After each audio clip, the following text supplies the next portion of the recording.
Neighbour कंट्रियां हैं, हमारा मोहल्ले वकू है, इसमें हमारे मामलात लोगों के साथ खराब है। पता नहीं किस चीज़ का बैर है हमारा, हालांकि वो भी अंग्रेज़ों से आज़ाद हुए हैं, हम भी आज़ाद हुए हैं। पक्का आज़ाद हुए आज़ाद। नमस्कार दोस्तों, डीडी रेड के एक और एक्शन वीडियो में आप सभी का स्वागत है। मैं हूं आलोक। तो आज जो वीडियो लेकर आए हैं वो वीडियो ये है कि भाई ग्वादर पोर्ट जो है बलूचिस्तान में, वहाँ पर अटैक हो गया और कहने के मुताबिक वहाँ पे बीएलए के कई लोग मारे गए हैं और पाकिस्तानी फौजियों की भी कुछ की जान गई है। बड़ा अटैक था और ग्वादर जो आप जानते हैं कि सीपेक के प्रोजेक्ट के अंदर आता है, तो उस पर भी खतरा मंडरा रहा है। तो इस पर रियल एंटरटेनमेंट का वीडियो है कि 8 जो हैं वो ग्वादर में मारे गए हैं। पाक पीएम वांट इंडियाज हेल्प। अच्छा जी, चलिए देखते हैं कि कौन सा हेल्प मांग रहे हैं भाई मुझे ये बताएं, अभी ग्वादर पोर्ट पे अटैक हुआ है खबरों के मुताबिक, जिसमें जो उनसे कह लें कि बीएलए ने उसकी जिम्मेदारी कबूल की है। सबसे पहले तो ये मुझे बताएं, बलोचिस्तान के जो हालात हैं वो दिन ब दिन खराबी की तरफ क्यों जा रहे हैं? कभी बीएलए कोई अटैक करता है, कभी बलोचिस्तान के लोग प्रोटेस्ट करते नजर आते हैं, और खासतौर पे सीपैक को लेके क्यों नाराज हैं वहाँ के लोग? जी, वैसे बड़ी अफसोस की खबर है। मैं इसकी मजम्मत करता हूँ जिन लोगों ने ये किया है स्टेट के अंदर इस तरह की एक्टिविटी की, हम शदीद अल्फाज में मजम्मत करते हैं। ठीक है। तो बाकी रही बात आपकी कि ग्वादर का प्रोजेक्ट है जो वो मुकम्मल क्यों नहीं होता, तो इसकी बहुत सारी वजूहात हैं, जिसमें एक हम रोना रो रहे हैं कई सालों से कि हम यहाँ पॉलिटिकल अनस्टेबिलिटी है। ठीक है। मतलब कि जो हुकूमतें हैं वो कायम होती हैं, वो सिर्फ मर्जी से होती हैं। अवामी जो मैंडेट उसको नहीं सामने नहीं रखा जाता, तो मर्जी की हुकूमतें बनाई जाती हैं। तो इस वजह से भी मामलात ख़राब होते हैं, क्योंकि सबसे बड़ा इन्वेस्टर उधर ग्वादर में चाइना है। ठीक है। तो चाइना की तसल्ली नहीं हो रही वहाँ के भी, ये पाकिस्तानी क्या चाह रहे हैं, क्योंकि नवाज शरीफ साहब की हुकूमत में ये शुरू हुआ प्रोजेक्ट, या उससे पहले जरदारी साहब ने भी इस पर बड़ी मेहनत की है। ठीक है। तो उन्होंने लाए, उसके बाद हमारे आते हैं इमरान खान साहब, उसमें वो आके काम ख़त्म रुक जाता है। अभी फिर वो हमारी जो हुकूमत है इसके बारे में भी यही कहा जा रहा है कि अपोजिशन इसके खिलाफ एहतजाज करेगी और इस गवर्नमेंट को चलने नहीं देगी। ठीक है। तो सारी मसले की जड़ी ये है कि आप किसी हुकूमत को चलने दें जिनके साथ आपका चलो अपने पैसे हों तो फिर तो कोई मसला नहीं है, आप चीज़ें रोक सकते हैं। जब एक आपका इन्वेस्टर ही बाहर के मुल्क है, वो भी चाइना है, तो वो किस तरह इसको पैसे इन्वेस्ट करेगा जब हुकूमतें बदलती हैं? और चाइना ने तो बकायदा बोल दिया कि भाई जब तक सिक्योरिटी हमारी क्लियर नहीं होती हम यहाँ पे काम नहीं मजीद करेंगे। इवन एक साइड पे चाइना ने ये बोल दिया, दूसरी साइड पे आईएमएफ ने ये बोल दिया कि हम सी पैक के लिए आपको मजीद पैसे नहीं देंगे वहाँ पे काम करने के लिए। यानी दोनों साइड से हमारे लिए मुश्किल है। भाई आप इसके ऊपर क्या कहना चाहेंगे? आपका क्या पॉइंट ऑफ व्यू है? क्या वजह है कि बलोचिस्तान के लोग नाराज नजर आते हैं? कभी सी पैक पे, कभी ग्वादर पे अटैक होते नजर आते हैं, क्या वजह है? इसमें मैं ये समझता हूँ कि जो चीज़ें हैं ना, ये पंजाब में ज़्यादा हुकूमत जो हमारी आती है ना, वो मोस्टली लोग पंजाब से कर रहे हैं, और वो ये समझते हैं कि जो पंजाब पे इन्वेस्ट कर रहे हैं, ये सी पैक है जो पंजाब में लेके आ रहे हैं, हमारी जो बलोचिस्तान में या सिंध में ये चीज़ें उधर नहीं आ रही, फायदा ज्यादा पंजाब को मिल रहा है। वो यही समझते हैं। मेरा ख्याल है कि उनका जो पॉइंट ऑफ व्यू है वो खुद ही ये चीज़ें करवा रहे हैं। वो समझते हैं कि ये सारे इधर से हो रहे हैं, और इसमें किसकी इन्वॉल्वमेंट है? राग इन्वॉल्वमेंट वो कह देते हैं कि राग ही है, और मेरा ख्याल है कि ये राग इन्वॉल्वमेंट नहीं होती, या खुद ही प्रोपेगेंडा करते हैं। और अपनी इस बात को मतलब छुपाने के लिए, इस खामी को छुपाने के लिए हम इल्जाम लगा दें किसी पे, जी रॉ की साजिश है, इसराइल की साजिश है, अमेरिका की साजिश है। आपको लगता है कि इस टाइम पे जब अगर इंडिया की बात करें, वो ग्वादर के बिल्कुल सामने चाबहार पोर्ट बना रहा है ईरान के साथ मिलके, ठीक है, उसे जरूरत है कि ग्वादर को डिस्टर्ब करे या कोई बलोचिस्तान में इन्वॉल्वमेंट करे? उसे इवन इन्वॉल्वमेंट करने की भी जरूरत है जो इस टाइम हमारी सिचुएशन है? नहीं, वो इन्वॉल्वमेंट मेरे ख्याल में वो सिर्फ और सिर्फ अपनी इकोनॉमी को देख रहे होते हैं। ठीक है, वो उस पर वर्क कर रहे हैं। हम इस चीज़ को नहीं देख रहे। हम कह रहे हैं जी हमारे साथ अमेरिका के साथ हमारे मामला चल रहे हैं, इंडिया के साथ चल रहे हैं, लेकिन हम अपनी इकोनॉमी को तो ग्रो करने की सोच ही नहीं रहे हैं, उस पर वर्क नहीं कर रहे हैं। अगर हमारे से ये सवाल पूछ लिया जाए या किसी से ये सवाल पूछ लिया जाए कि पाकिस्तान के पास इस टाइम ऐसा क्या चीज़ मौजूद है जिसकी वजह से अमेरिका भी हमारे खिलाफ, एक साइड पे हम कहते हैं अमेरिका खिलाफ है, दूसरी साइड पे आईएमएफ के पास पैसों के लिए जाते हैं, फिर उसके बाद हम कहते हैं इसराइल भी हमारे खिलाफ, फिर हम कहते हैं इंडिया भी हमारे खिलाफ। हमारे पास कौन सा ऐसा खजाना छुपा पड़ा है कि हमारे साथ पूरी दुनिया हमारे खिलाफ है? वो ग्वादर पोर्ट ही है हमारे पास, जो कि सेंट्रल एशिया है, जिसमें आप चाइना ने अगर आपने वो करनी है, देखें इंपोर्ट एक्सपोर्ट करनी है, वो यूज़ क्या करेंगे? वो ग्वादर को यूज़ करते हुए अपनी दूसरी कंट्रीज में चीज़ें भेजेंगे। और मेरा ख्याल है कि यही वजह है कि वो इस पे वो जोर कर रहे हैं कि चाइना तरक्की ना। अगर सेंट्रल एशिया में चाइना को भेजना होगा कुछ भी, तो ग्वादर पोर्ट पे क्यों आएगा भाई? समझ नहीं आया मेरे को। ग्वादर पोर्ट पे क्यों आएगा? उसके पास कई रास्ते हैं भेजने के भाई। आप लोग मैप नहीं पढ़ते हो क्या? ज्योग्राफी के बारे में आप लोग को जरा भी अंदाजा नहीं है भाई। मैप ही देख लिया करो यार। सेंट्रल एशिया में अगर चाइना को जाना होगा तो उसको ग्वादर पोर्ट उल्टा क्यों आएगा वो? सर जी आपको आइडिया नहीं है। उसने आप लोगों से इसलिए ये ग्वादर और ये सारी चीजें बनाई हैं क्योंकि उसमें अपना फायदा है। अगर भारत से कोई लफड़ा हुआ और भारत ने ट्रेड रूट बंद कर दिया, जो स्ट्रेट ऑफ मलक्का होते हुए इंडियन ओशन होते जाता है, हमारे एरिया से जाके जाता है, अगर वो कट ऑफ कर दिया तो उसके पास सामान मंगाने का दूसरा रूट रहे कि तेल वो उधर से मंगा के और फिर बाई रोड पाकिस्तान से चाइना में घुसा लेगा। वो एक पैसेज रहे उसके पास। आप लोग को इतनी बात भी समझ में नहीं आती है।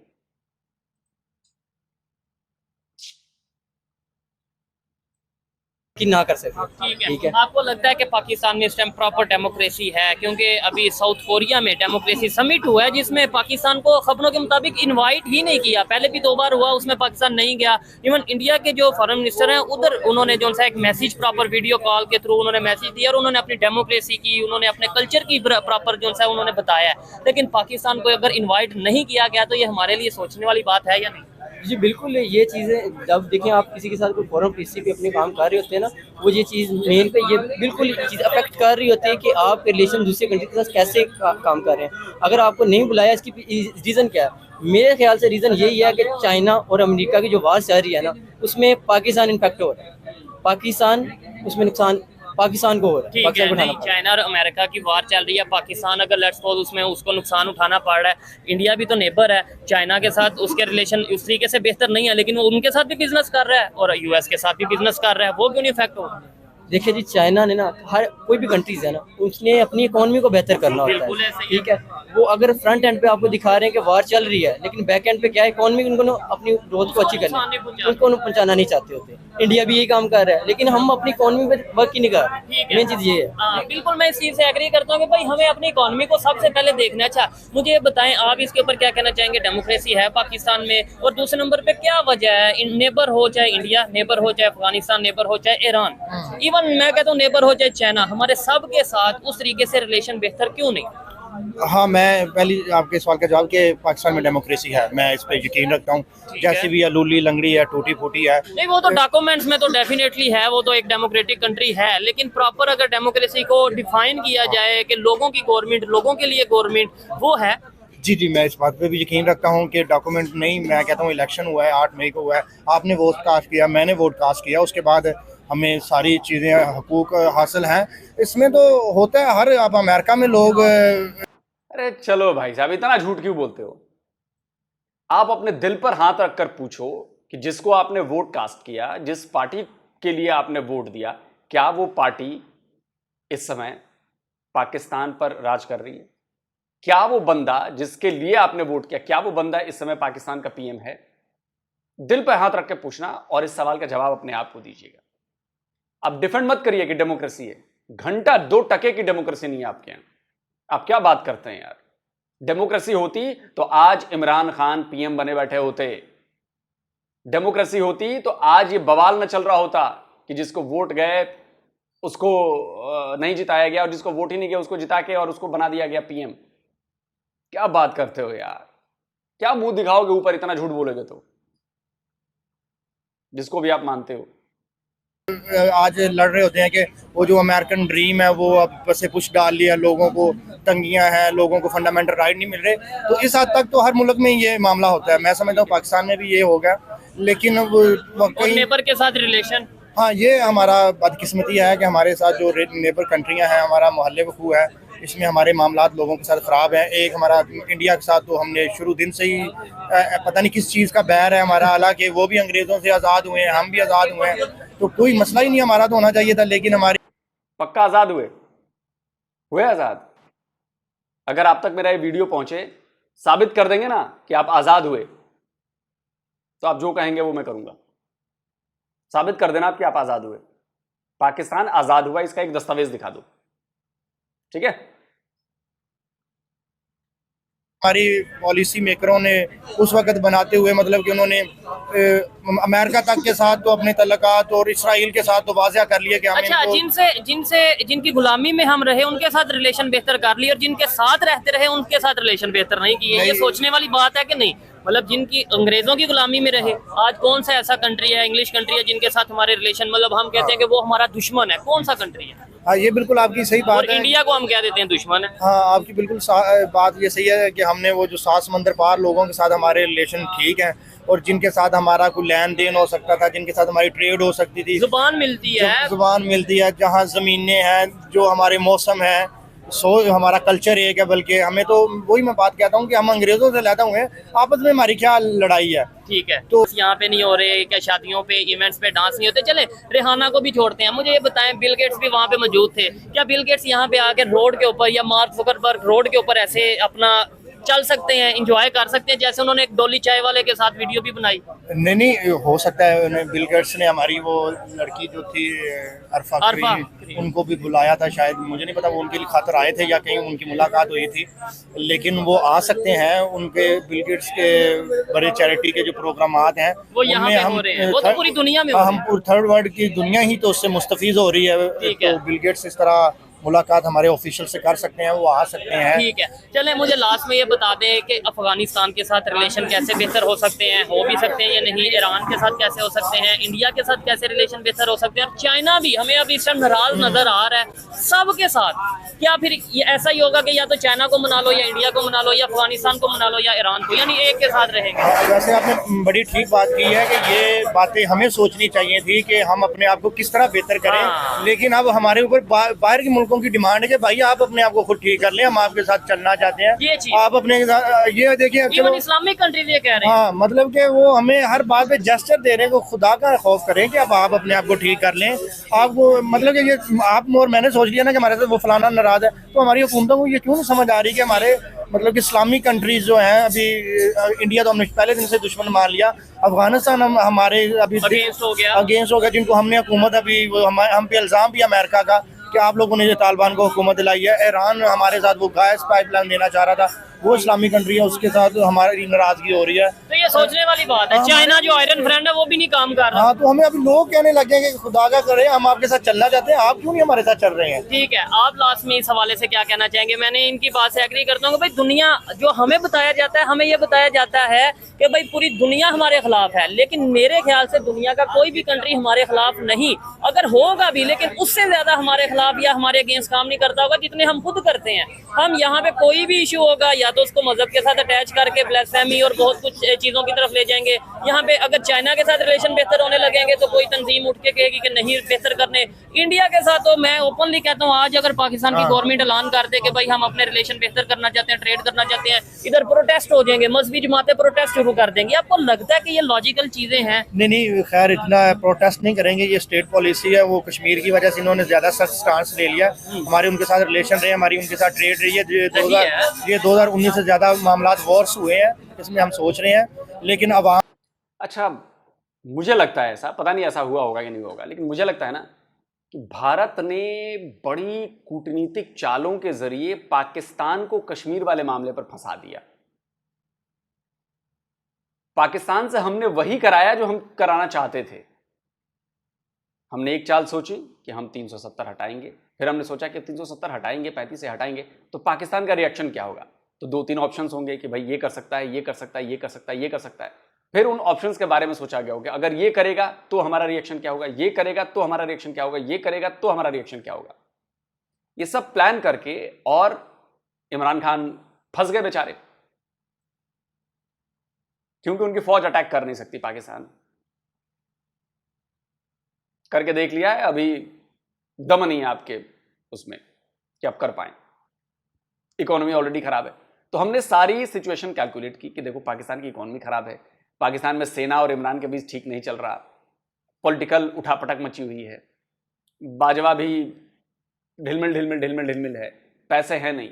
तो हमने 370 हटा दिया। हमें पता था कि 370 हटाएंगे तो इन 4-5 कदमों में से एक कोई रिटेलिएशन करेगा पाकिस्तान।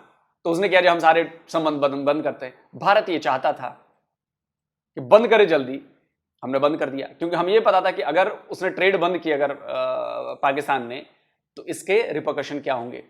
अब देखिए महंगाई बढ़ी हुई है, प्याज आपको दुबई के रास्ते खरीदना पड़ा है, टमाटर आपको चाहिए, आपको आटा चाहिए, आपको ये चाहिए, आपको वो चाहिए, सब वो भारत से मिल जाता सस्ते रेट पर। लेकिन आपने वो एक्शन ले लिया, हमें पता था कि वो एक्शन लोगे। अब वो सब कुछ आपको हम भेज रहे हैं दुबई के रास्ते, लेकिन महंगा बेच रहे हैं, तो आपको दो तरफा मार पड़ रही है। लोग परेशान हैं, हलकान हुए जा रहे हैं, साथ आपको डबल पेमेंट भी करनी पड़ रही है, पैसे ज्यादा चुकाने पड़ रहे हैं। तो फंसा दिया ना भारत ने। मतलब ये मेरा आकलन है, मेरा एनालिसिस है कि भारत ने आपसे वही करवाया जो हम चाहते थे करवाना, और आपने रिएक्शन दिया, हो गया कांड। आज देखिए आप कितने परेशान हैं। 5 अगस्त 2019 से पहले आप इतने परेशान नहीं थे जितना 5 अगस्त 2019 के बाद ये 5 सालों में आप परेशान हुए हैं। सोचिएगा, कभी मेरी एनालिसिस पर गौर कीजिएगा। अवाम ने तो आज तक कोई तनकीद नहीं की है किसी के ऊपर, आपके यहाँ? नहीं, पब्लिक तो चाहती है, मैं तो पब्लिक ओपिनियन लेता हूँ और इंडिया के हवाले से बात करता हूँ। आजकल खास तौर पे लोग तो चाहते हैं रिलेशन बेहतर हो, चाहे वो कोई सब्जी मंडी में जाके पूछे, वो कहते हैं हाँ भाई हमारे तो फल वहाँ से, सब्जी वहाँ से आ रही थी। चाहे हम किसी बिजनेसमैन से पूछे, वो कहते हैं हमारा बिजनेस चल रहा था इंडिया के साथ। लेकिन कुछ नहीं, शोएब भाई, ट्रेड करने पे सब एग्री हो जाएंगे क्योंकि आपका फायदा है उसमें। मेरी बात समझो, ट्रेड करने पे सब एग्री हो जाएंगे क्योंकि अपना लालच है ना, अपना फायदा, भाई चीजें सस्ती मिलेंगी। आप ये पूछो कि भारत दोस्त है या दुश्मन, अगर 10 बंदों में से 9 बंदों ने नहीं कहा कि भारत दुश्मन है, तो जो कहो करो, सेटिंग वाले नहीं इंटरव्यू होना चाहिए। आप रैंडम सड़क पर निकले एकाएक और वीडियो अनकट चलता रहे और आप पूछते रहे लोगों से,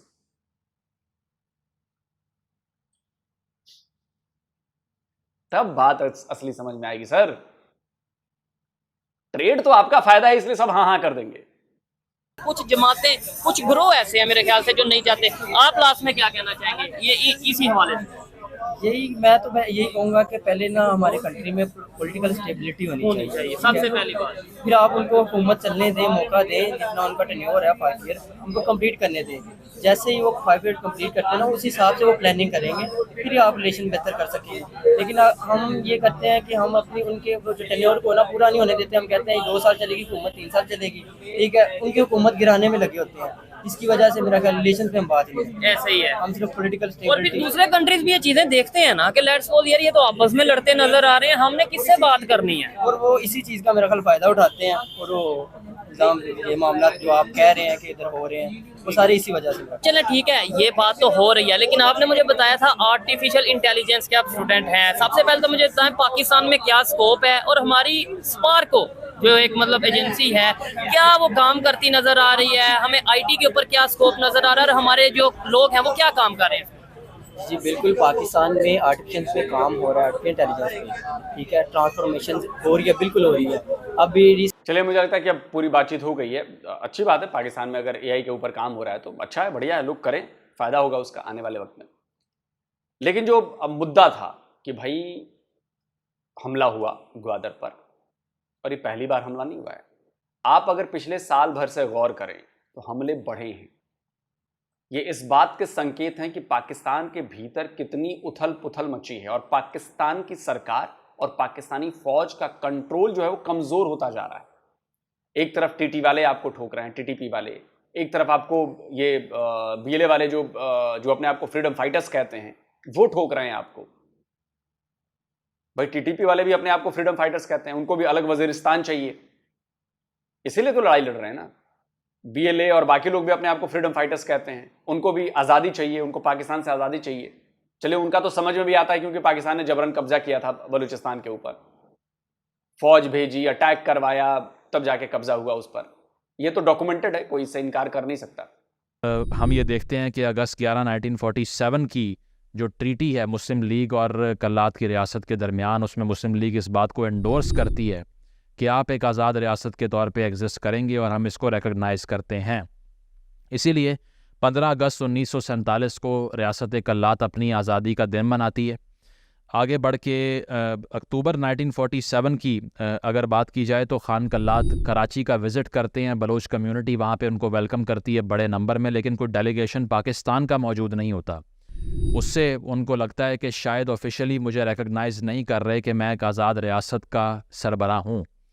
ये वो विज़िट है जिसमें जना साहब पहली बार ख़ान कल्लात को कहते हैं कि आप पाकिस्तान का फॉर्मली हिस्सा बन जाइए, जिससे वो इनकार करते हैं, इनसिक्योर हो जाते हैं। इनसिक्योरिटी में ब्रिटिश गवर्नमेंट से फ़ोर्स और सिक्योरिटी मांगते हैं जो उनको नहीं मिलती, और उसके बाद वही होता है जिसका ख़ान कल्लात को भी शायद डर था, क्योंकि मार्च 1948 में पाकिस्तान की तरफ से वहाँ पर पसनी, जीवनी और तुर्बत में जाकर एक ऑपरेशन किया जाता है और वो इलाके पाकिस्तान के ज़ेर इंतज़ाम आ जाते हैं। तो आप ये तसव्वुर कीजिए कि दरमियान में रियासत कल्लात और चारों तरफ हमने ये देखा कि पाकिस्तान का तसल्लुत कायम हुआ। तो ये सूरत हाल देखते हुए ख़ान कल्लात ने यही दुरुस्त समझा कि बजाय कि हम मज़ीद रेजिस्ट करें, अपने रिसोर्स को एग्जॉस्ट करें, तो पाकिस्तान का एक्सेशन डॉक्यूमेंट उन्होंने साइन कर दिया। लेकिन इसका ये मतलब नहीं है कि इससे जो वहाँ पर आवाज़ें थीं इस एक्सेशन के ख़िलाफ़, जैसे इससे पहले वहाँ की असम्बली से रेजोल्यूशन पास हो चुकी थी कि हमने आज़ाद रियासत रहना है, वो दब जाएंगी, वो नहीं दबी। जो ही पाकिस्तान बना, एक मसला तो बलूचिस्तान में पैदा हो गया। बलोच ने यह कहा कि हम तो पहले से मुसलमान थे, अब हमें क्या ज़रूरत एक अलग मुल्क बनाने की। तो जिन्ना साहब ने उसी वक्त ये कहा था कि ख़ान कल्लात से कि ये तुम्हारी अलग रियासत होगी। खैर बाद में फ़ौज को भेजना पड़ा, वो बात उधर ख़त्म हो गई। उन्होंने सच्ची बात यह है कि वादा खिलाफ़ी की, जिन्ना साहब ने वादा खिलाफ़ी की, और बलोच आज भी हमें इस बात की याद दहानी कराते हैं।